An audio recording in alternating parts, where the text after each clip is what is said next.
Not being a really sound sleeper gives me some advantages. But when I'm waking up at 2:33, I'm ready to get up and get out and do something. So what I do, I get up and get out into the kitchen and turn on the coffee maker and get my honey.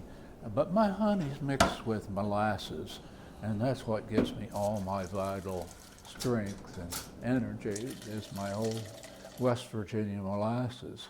I take my molasses and my toast and my coffee with the caffeine, and I'm on a buzz then. I'm ready to get out in my shop. I get things started and get hold of the project that I left last and continue with that project. I spend some time out here until I get a little bit tired. Well, this story begins actually at the college church where we got the lumber to do the crosses. My daughter was with me, and she really braved all the elements there and went and got pieces of the rafters at church. This is just a small piece because they were in 10-foot lengths. And they're about 3 by 4, something like that, but 10 foot long. But I have cut these, of course, down into manageable size. Here is a longer piece, and it gives you a better idea of, what the rafters were like. They were cedar, and they still have a small cedar smell. So what I have to do is to take this piece and put it on the saw bench, and of course the saw runs like this, and I cut this piece out and cut several pieces just like that. So then you have to take the pieces that you've ripped from this larger piece to the planer, and then you run those pieces through the planer.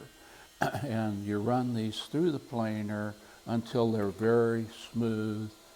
After the pattern has been glued onto the wood, you take that to the scroll saw and scroll out the figure that you want, the cross that you want.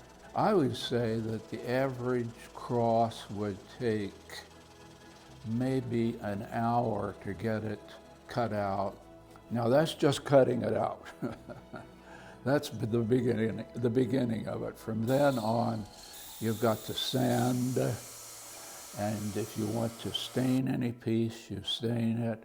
And I generally stain with linseed oil. I don't use any paint on these because I want our crosses to actually, truthfully, honestly come from the church, the old church roof. Yeah, about an hour. I sit on this stool a lot.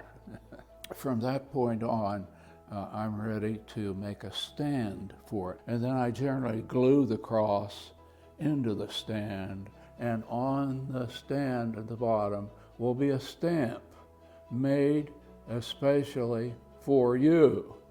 And being somewhat self-centered and egotistical, I put my name, my signature, and I put doctor down, since it's about the only time I can use that.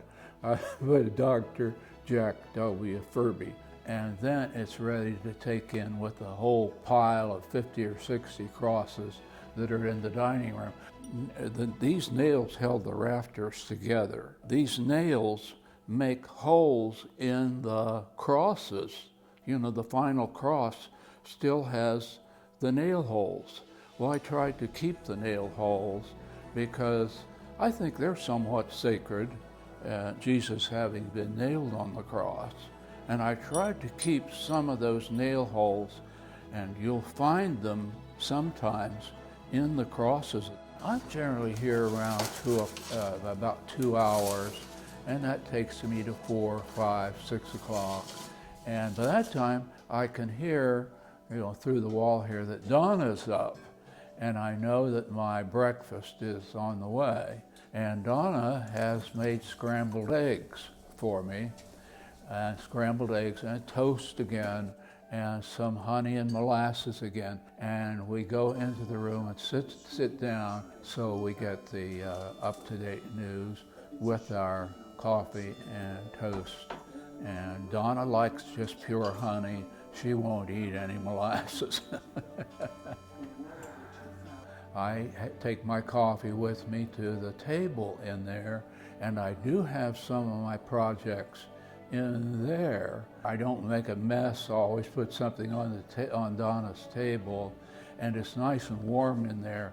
Then might be 8, 9 o'clock. So I'm ready to work a little bit longer out here. What I do gets me up to maybe 10:30. Well, 10:30 is a magic time. That's break time. So Donna and I get together and we maybe run some errands, but basically it's just a time out. It's a break. I started at 3, so and poor Donna, we have to get out of here some way. So we get a cup of coffee.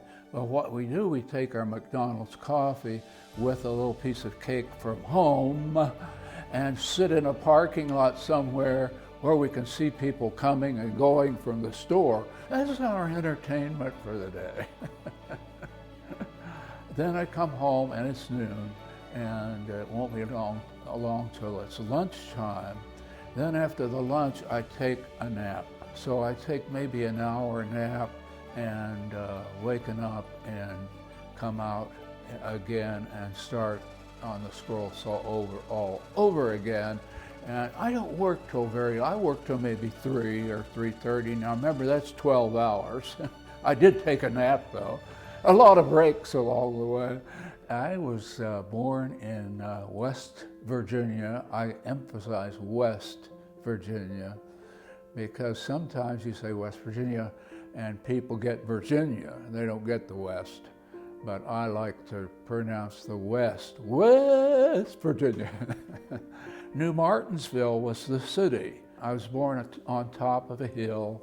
I was born and raised with my grandparents. Of course, my parents lived with my grandparents, and that's how I got my good start. Mom said, "Jackie, we've got to go to church." So she took me down off the hill and away, out of where we lived in the country. And on the old gravel road, we walked maybe 3 miles into the city. A lot of times somebody would pick us up. Feel sorry for us, pick us up. But they took us to the Nazarene church. And there we got out and went in and worshiped. And Mom fulfilled the need of getting her child, in church, although it took a lot of effort. But I had an uncle who happened by a revival meeting in the city. And it was a tent meeting, straw on the ground and no loudspeakers much, and the preacher shouting pretty loud at the congregation. But anyway, he went into the back of the tent and stood there a while, and God spoke to him. And he went down to the altar and was saved in that tent meeting. He became a Nazarene evangelist, but that had an influence on my home. It was about time for prayer sometimes, so he got down on his knees and he invited all of us in the family to get down on our knees with him. And he prayed, and I can still see him, and he looked up to heaven, and heaven came down. And it wasn't long until I knew what I should do. And in an old-fashioned revival meeting, my dear aunt came up to me and said, took my arm. She walked into the seat where I was sitting, and she took my arm and gave me a hug, and she said, "Jackie, wouldn't you like to be a Christian?" And about that time, I couldn't stand it anymore. So I walked out of the pew with her and down to the altar in that humble old home mission Nazarene church, and I prayed, and God saved me. And that was the beginning. I suppose I was 11, something like that. and really saved me. And since that time, I claimed that as my conversion experience, and it's good. I've made a lot of mistakes, but that's basically how it all started.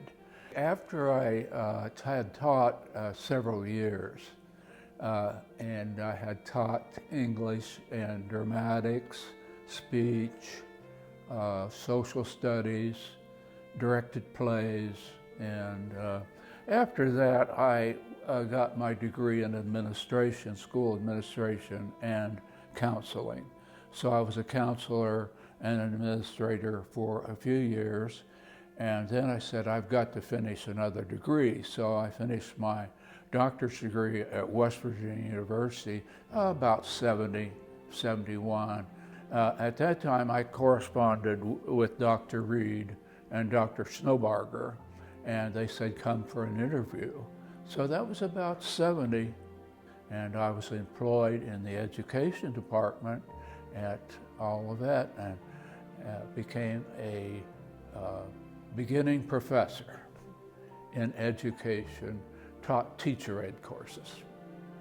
And I think it was within that Sunday or the next Sunday, and we became members of College Church, and I had no reluctance, none at all, because we sat in the front seats of the South Transept, Donna, me, and 4 little ones, and underneath the sound of the organ, I really felt this is heaven, no doubt. But to hear the congregation of College Church, to hear the beautiful College Church choir, and to hear the organist and the pianist, they just impacted me. And the whole atmosphere of College Church got on me. And Donna said, this is our place. And that first Sunday, the pastor gave the scripture, and I opened our little Bible, and I wrote in the scripture, first Sunday in College Church. It's been a beautiful, beautiful time, and our children were all married here, except Andy. But College Church has been dear to me. It still is, and I'll always be there. A great place. We had 4 children, and Jackie, Jenny, Amy, and Andy. And the process, I wish I had it to do over again. I say this to a lot of people.